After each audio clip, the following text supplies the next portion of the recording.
Hello everyone. I'm going to start a new segment. Once every month I'm going to do what is called What I'm Playing.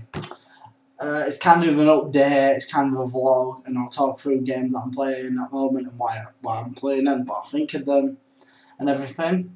As you can see, I've got more stuff up now in the background, which is always good. Always good to have a nice Halo helmet up there. Got to have it. But yeah. As I was saying, new thing, this is going to be about playing, what I'm playing, like, because usually I spend a month playing through a game and playing it out and again and everything, and there's stuff that I might want to talk about, and this can be it. This will all be in this. So, I'll start off with kind of a re-release for the original Xbox. I'm playing it through the 360, obviously, because I don't own the original Xbox, and that is Jet Set Radio Future. Now, you're probably looking at this pack and thinking it's fake. You're not wrong. Well, you're not entirely wrong. The cover is fake. It's a compilation disc because she got it with a Sega GT Fast 2. But I'm only playing Jet Set Radio Future. And this, but originally what it came with was a dual disc, like so, with the two games on, and you got your manual, your Jet Set Radio Future, then on the other side, your Sega GT. Now, Jet Set Radio Future, if you never played Jet Set Radio game before, it's a rollerblading game mixed with tagging, aka making graffiti.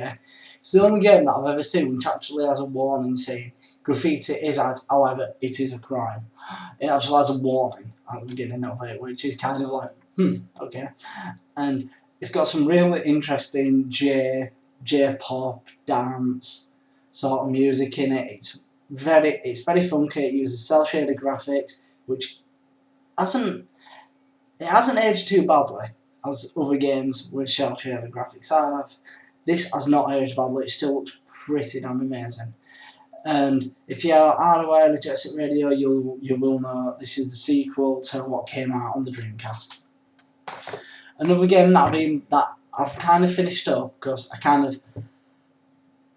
it and got very sick of it, and and I've been playing it now and again for like 5 minutes. But past a week or so, I've been playing it quite a lot actually, and that is Halo 4. I finally finished it.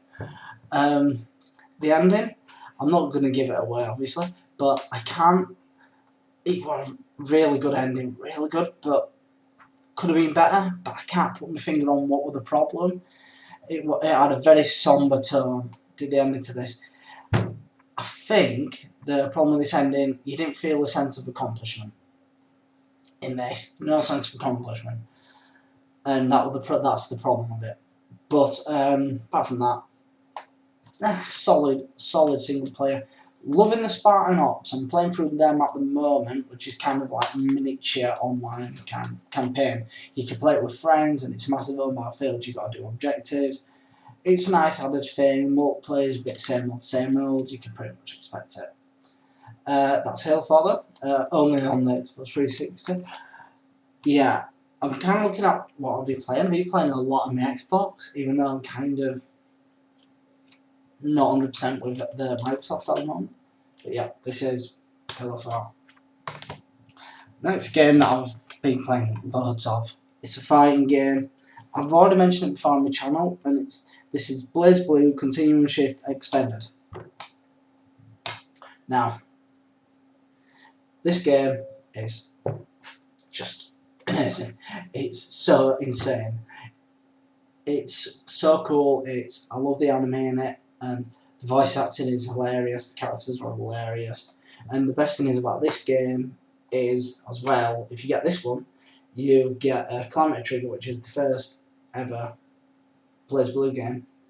You get that remastered in this as well, which is proper good. So you actually get 2 stories. But the best thing is the stories change. Like you've got paths which you can take with each character. So each character might have about 4 or 5 different paths that they can take, and you have to do every one to unlock more and to unlock the extra stories. So the actual story mode is pretty good on this game actually. from what I can tell. The fighting system is very interesting. You can use it's got like quick attacks for you to use on your right thumbstick, on the right analog, so you can do your special moves and stuff like that with ease. It's very fast paced. Characters, there's so much difference between them. Graphics are beautiful. It's that beautiful 2D with like a 3D background. And it's one game that everyone should pick up. Everyone should pick this game up. Now, last game I've only been playing it about 3 days since I got it, but I found it at a local game shop for €10, and I've heard of it. I've seen it about. I've heard a few people talk about this company anyway, and this game, it's not the first one in the series. I'm just really starting out on it, but I am loving it at the moment. So far I've put probably about 14 hours into it already, and it's got such interesting mechanics and everything, and that is, let me read it. Atelier Rayona, the Alchemist of Ireland. This game. From what I can tell, like this is from a series called the Atelier series, which is Japanese for alchemy, so I believe, and it's made by a company called NES, something Singapore, America, and Ghost Incorporated actually made the game and everything, but this game is so good. It's a brilliant JRPG. Now, it's not your normal story-driven. Yeah, the story's pretty, what? Okay. But the way that the game works, it all works on synthesis. You've got to synthesize stuff. So you'll be given a deadline, which will be 3 months in the game, to you've got to make certain items. And within that, with the big one that you have a main synthesis quest thing, and then you've got all these little ones as well, which you can like choose to do. You talk to people in your local town and say, oh, can you collect this, or can you get me 4 of these certain items, and you have to synthesize them to get more money and to get your reputation up. The more reputation that you get, the more jobs that you get, and the more jobs that you get makes it difficult to do your main quest. You've got to find a good balance between doing stuff with friends and for your town and your main quest. Now, synthesis takes days, innit? So everything takes up time. Travelling to an area takes time. Some place you'll have one area and try and be 1 day away, but within that area you could spend probably about a month within the game on it, in one little area collecting a few things. Now, if you've only got 3 months, you've really got to make sure you're in the right place and not just rummaging through. Like, so far I've started out on this, and it first quite easy, went quite nicely. Starting to get more difficult now with the finding stuff, and some stuff I haven't even seen, and apparently it's on my level. You've got 2 leveling systems. Your alchemy level, which goes up every time you synthesize, and then you've got your explorer level. Now, your explorer is best way to describe it is platform. It's kind of a platform thing. It kind of has a feel of Eternal Sonata, which is on the PS3 and the 360. I think you can tell it's heavily inspired, or it's the same type of game. I don't know whether it's the same people. I haven't really read much into it. I'm giving this a try. If I can get into it, I might continue the series. As I said, brilliant game, worth getting into if you can get it cheap. Now, the problem is with these games by NIS and a lot of the games like this, the companies that make them don't make a lot. They don't press a lot. There's only limited pressings. So when you get them, you might have to pay a lot of money out. Luckily, I found this pretty cheap. I got lucky with it. Keep your eye out. I mean, you're looking to pay nearly about 15, 20 bucks. €20 for this game and everything, and it's all beautiful and nice. And yeah, I'd recommend picking this up. Okay, that's the games that I've been playing on recently and everything, and now I'm going to talk about what I'm doing, what's going on. Right. Obviously, recently it's been pretty slow. I've been trying to save as much money as I can because I'm going on a holiday at the end of August, so I've not been buying a lot of games and everything. And I haven't been going to a lot of car boot sales or rummelmarkts as we call them in the Netherlands. I mean, I went to one today and it was horrible. There was nothing there. There were a few 360 games there. Not there. I saw an RF cable for NES, got a bit excited. And it was just a cable. I went, how much for a cable? And the guy said €10. No way. Yeah, not been doing much. That was like the big purchase. I've made one of the purchases which I'm gonna talk about, which I'm gonna make another video about when the extra part comes through. I'll make one about the 3DS. I've recently got one, and so far I'm loving it. Loving the emulation in it. The Game Gear emulation. Out of all things, Game Gear emulation, fantastic. You've got your NES in there. You've got Game Boy Color. I'm hoping that you can get advanced games are going to come on, get some Game Boy Advance. But so far I can't. I don't know yet what they can do with it, because there's only a few consoles that we're doing on the Virtual Console.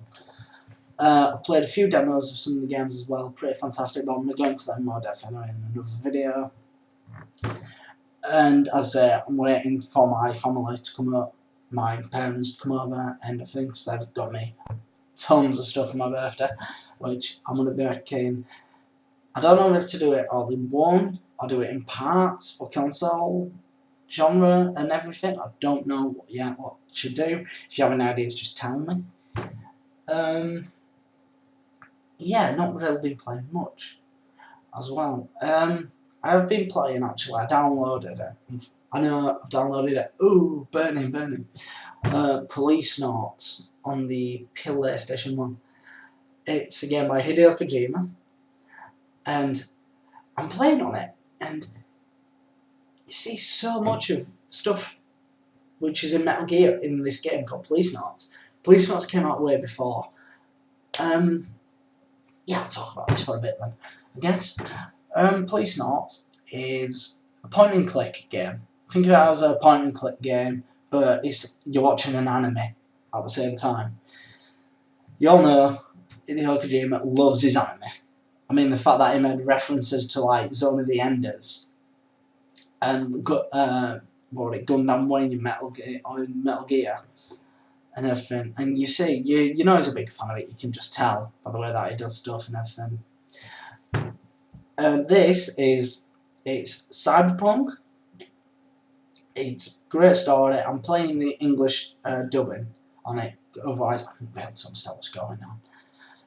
It's a very interesting game, and you'll be playing it. You'll be like, I know, like the tune from it, the main tune. I'm listening to it. I'm like, you get that when you complete Metal Gear Solid. You get that when you complete Metal Gear Solid on the menu screen. And you know, there's another bit where you're clicking on your ex-wife, and she goes, "Don't look at me like that." Which, you know, Meryl says when you keep looking at her for a long time on Metal Gear. It's a very cool game. I recommend it to everyone. I recommend obviously downloading it. It's your best bet. You're not going to get an European version. You're only going to get a Japanese version.